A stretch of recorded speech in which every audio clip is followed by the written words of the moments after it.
Assalamualaikum warahmatullahi wabarakatuh.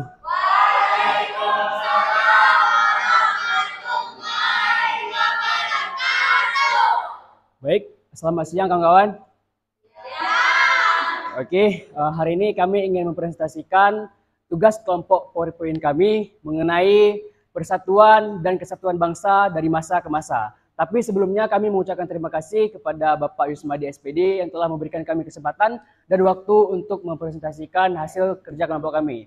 Tapi sebelumnya, perkenalkan nama saya Mauzuki sebagai ketua kelompok dan di sebelah kiri saya, di sebelah kanan saya, kami dari kelompok 8 dari kelas 1242 siap melakukan. Baik kawan-kawan, untuk kali ini kami mendapatkan materi persatuan dan kesatuan bangsa Indonesia dari masa ke masa.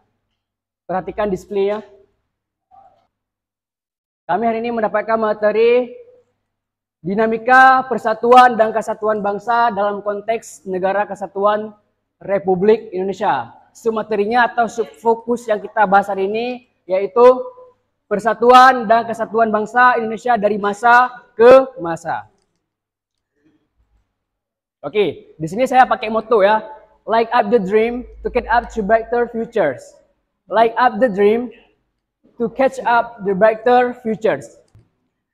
Oke, maksud dari video tersebut adalah perbedaan yang membuat persatuan dan kesatuan terpecah belah. Indonesia merupakan negara kepulauan terbesar di dunia. Kepulauan terbesar di dunia. Indonesia memiliki 3.700.000 km kubik perairan atau lautan. Sedangkan daratannya 1.500.000 km kubik saja. Indonesia juga mempunyai berapa agama ya diakui? Ada yang tahu? Ya, betul. Ada 6 agama yang diakui. Berapa bahasa yang diakui di Indonesia sekarang? Dan menjadikan Indonesia sebagai negara dengan bahasa terbanyak kedua di dunia. Ada yang tahu? Ya, kurang lebih 600 lebih bahasa yang diakui di Indonesia. Indonesia juga merupakan negara yang menduduki peringkat keempat dengan persentase penduduk terbanyak di dunia. Ada tahu berapa? Nggak tahu? Berapa? Ya, betul.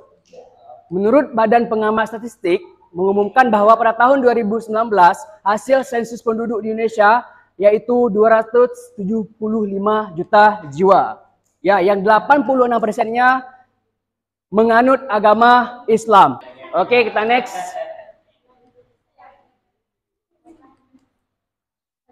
Oke. Persatuan dan kesatuan bangsa dari masa ke masa. Bisa dilihat, proses mempertahankan negara kesatuan Republik Indonesia mengalami banyak sekali pasang surut, kawan-kawan. Terutama banyak sekali organisasi-organisasi atau gerakan-gerakan yang membuat Indonesia terpecah belah. Ada yang tahu nggak di dalam pelajaran sejarah ada yang pelajari apa saja organisasi yang membuat Indonesia terpecah belah? PKI salah satunya ya, betul. Oke, kita next. Nih, ilustrasinya ada di sini, bisa kawan lihat. Di sini paling ujung sana ada ilustrasi tentang gerakan Aceh ya, atau juga disebut GAM. Di sini ada TI_TII, Tentara Indonesia, Tentara Islam Indonesia. Oke. Apa itu dinamika persatuan dan kesatuan? Ini subfokus kita pada hari ini. Dinamika persatuan dan kesatuan adalah segala upaya menjaga dan mempertahankan negara kesatuan Republik Indonesia dari hal-hal yang mengancam keutuhan negara kesatuan Republik Indonesia. Itu merupakan definisi atau sedikit penjelasan tentang dinamika persatuan dan kesatuan. Lanjut. Nah, ini adalah paparan beberapa dinamika persatuan dan kesatuan bangsa dari mulai orde lama sampai ke orde baru pada saat ini ya. Yang pertama di sini persatuan dan kesatuan bangsa pada masa revolusi kemerdekaan yaitu sekitar 18 Agustus 1945 yaitu sehari setelah kemerdekaan. Pada periode ini bentuk negara Republik Indonesia adalah kesatuan ya, negara kesatuan. dengan bentuk pemerintah adalah republik yang mana presiden berkedudukan sebagai kepala negara dan juga sebagai kepala pemerintahan, kawan-kawan. Sistem yang dianut adalah sistem presidensial. Kawan bisa lihat sini. Indonesia menganut politik, yaitu politik bebas apa? Bebas aktif. Dan demokrasinya demokrasi apa? Demokrasi Pancasila. Ya, Indonesia juga mempunyai Undang-Undang 1945 yang dimana undang-undang tersebut sebagai norma dan hukum kita. Itu merupakan hak dasar atau ketentuan dasar yang harus diakui oleh setiap warga negara. Kita next. Nah, ini ilustrasi pembacaan teks proklamasi oleh Presiden pertama Republik Indonesia. Siapa? Ya, Soekarno. Oke, kita next.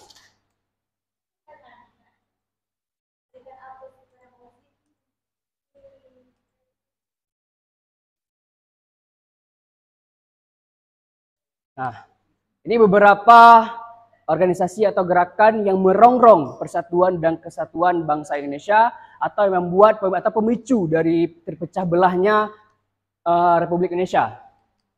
Nah, yang pertama ada pemberontakan Madiun atau pemberontakan Partai Komunis Indonesia. Ada yang tahu tanggal berapa itu terjadi? Ya. Udah belajar sejarah kan? Ya, Partai Komunis Indonesia merupakan pemberontakan yang terjadi pada tanggal 30 September tahun 1945. Kalau bisa dicatat, yang dipimpin oleh musuh. Tujuan dari pemberontakan Madiun ini adalah yang pertama, ingin mengganti dasar negara kita, Pancasila, dengan komunis. Serta ingin mendirikan Soviet Republik Indonesia. Ya. Dia ingin menggantikan undang-undang, dia ingin menggantikan bentuk negara kita yang semulanya negara kesatuan Republik Indonesia menjadi negara Soviet Republik Indonesia. Next. Ini adalah 8 orang korban. Ya, aslinya ada 10 ya, ada 10 ya. Ada 10 orang korbannya. Cuma di sini saya taruh cuma 7 orang. Bisa dilihat ada Legend Ayani, Maijen Suprapto, Harjono, dan lain-lain sebagainya. Kita next.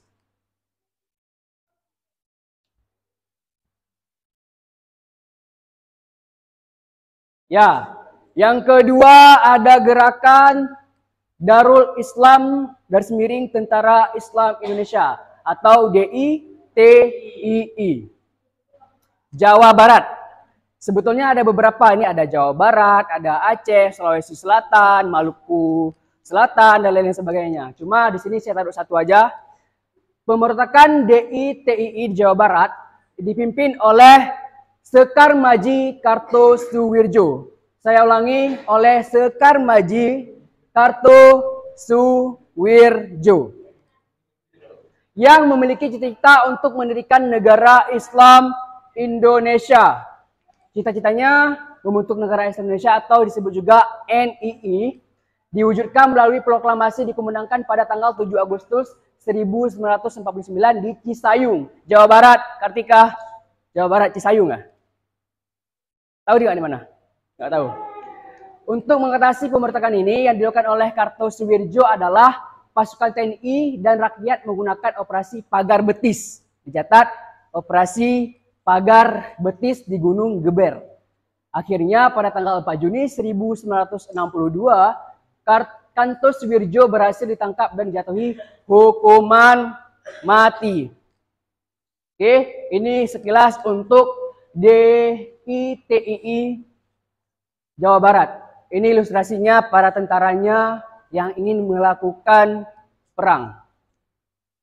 Oke, kita next. Diingat ya poin-poinnya. Ya, kita langsung masuk ke karakteristik negara kesatuan Republik Indonesia. Apa saja ciri-ciri dan juga karakteristik negara kesatuan Republik Indonesia? Yang pertama adalah bersifat sukarela. Artinya bersedia dengan sukarela melestarikan kesatuan bangsa dan negara. Berarti di sini kita tidak boleh terpaksa nih untuk melestarikan budaya-budaya, kesatuan bangsa, dan lain-lain sebagainya. Kemudian poin kedua, bersatu dalam segala perbedaan. Ya, seperti yang kita bilang di awal, Indonesia merupakan negara kepulauan terbesar, pasti banyak sekali perbedaan. Selain suku, budaya, agama, dan juga ras di Indonesia. Jadi harus kita menghormati perbedaan orang lain. Ada motonya apa? Ada motonya? Ada tahu? Ada tahu moto untuk menyatukan perbedaan? Ya, sama juga. Bersatu kita teguh, bercerai kita tentuh, itu satunya. Keduanya, yang paling utama, Bhinneka Tunggal Ika. Apa artinya? Ya, betul. Itu moto yang harus kita anut sebagai warga negara Republik Indonesia. Kita lanjut poin ketiga, rasa kebanggaan kita. Rasa kebanggaan kita artinya kebanggaan terhadap budaya Indonesia untuk menciptakan rasa nasionalisme. Kita di Aceh nih, kita punya budaya yang namanya sudah mendunia. Terutama kemarin jadi pembuka atau opening ceremony di Asian Games. Ada yang tahu apa? Ya, tari saman. Itu mendunia kawan-kawan. Itu semua negara Asia mengikuti lomba itu. Kita banggalah sebagai orang Aceh bahwa kebudayaan kita dipakai. Bangga nggak? Ya. Sampai juga di Padang itu yang namanya nasi rendang. Rendang, tahu rendang kan? Rendang itu menjadi makanan dua terbaik di dunia setelah makanan dari Filipina. Nah, itu yang wajib kita tanamkan, kita realisasikan dalam diri kita bahwa kita harus bangga sebagai warga negara Indonesia. Poin keempat, rasa saling percaya diri. Artinya dalam melaksanakan suatu kegiatan harus memiliki rasa percaya diri. Nah, ini yang harus penting kita tanamkan sebetulnya. Misalnya nih, kita disuruh maju di depan di kelas. Kenapa? Ada yang tahu gak kenapa kita nggak berani? Kenapa? Kenapa? Kenapa? Ya nggak pede kenapa? Saya pernah baca sebuah buku yang dibuat oleh mahasiswa Oxford University di Amerika, di Inggris, maaf. Di situ dicantumkan bahwa orang nggak percaya diri itu karena insecure sebetulnya. Insecure. Ya, itu yang merupakan poin pertama penyebab orang nggak percaya diri. Saya disuruh maju ke depan. Nih, kalau saya maju gimana ya? Pasti saya diejek nih. Saya dikucilkan nih. Ya nggak? Nah, itu ya, rasa itu yang membuat kita tidak percaya diri untuk maju ke depan. Jadi musuh terberat kita bukan orang lain, tapi diri kita sendiri. Oke, kita lanjut poin kelima. Persaingan positif. Artinya dalam suatu negara terdapat persaingan yang berbagai hal, akan tetapi persaingan tersebut tidak boleh menyimpang dari tujuan negara. Ada yang tahu nggak tujuan negara Republik Indonesia dalam pembukaan Undang-Undang 1945? Satu aja boleh juga. Ada 4 kalau nggak salah tujuannya. Ada di alinea keberapa? Kalau nggak salah alinea keempat ya. Ada yang tahu?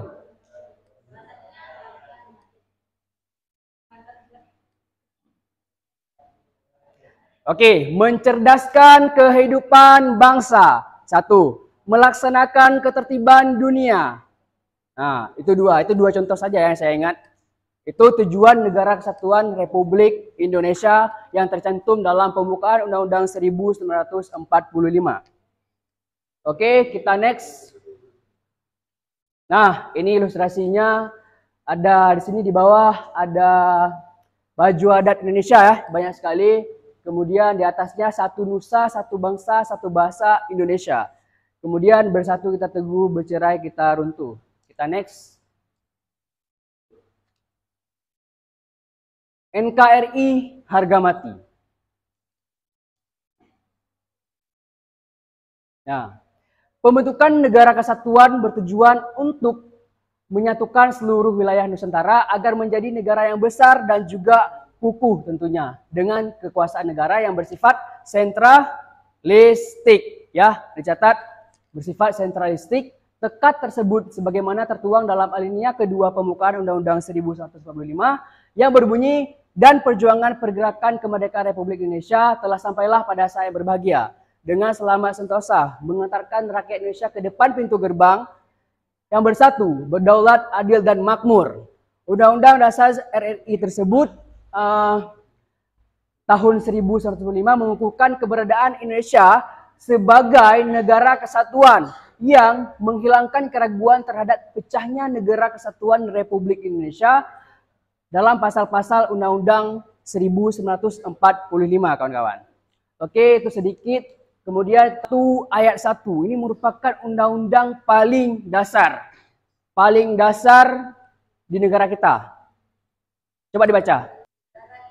Negara Indonesia adalah negara kesatuan yang berbentuk republik. Ya, tadi kan ada gerakan-gerakan yang ingin menggantikan Pancasila sebagai dasar negara. Ada yang ingin membentuk negara Soviet Republik Indonesia. Jelas-jelas itu sangat-sangat menyimpang dari Undang-Undang Pasal 1 ayat 1, bukan?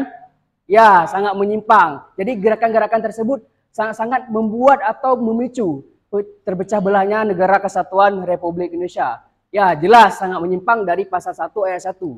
Oke, kita next. Ya, kemudian persatuan dan kesatuan bangsa pada masa demokrasi. Tadi masa apa? Enggak, revolusi. Sekarang demokrasi liberal. Liberal ya, liberal.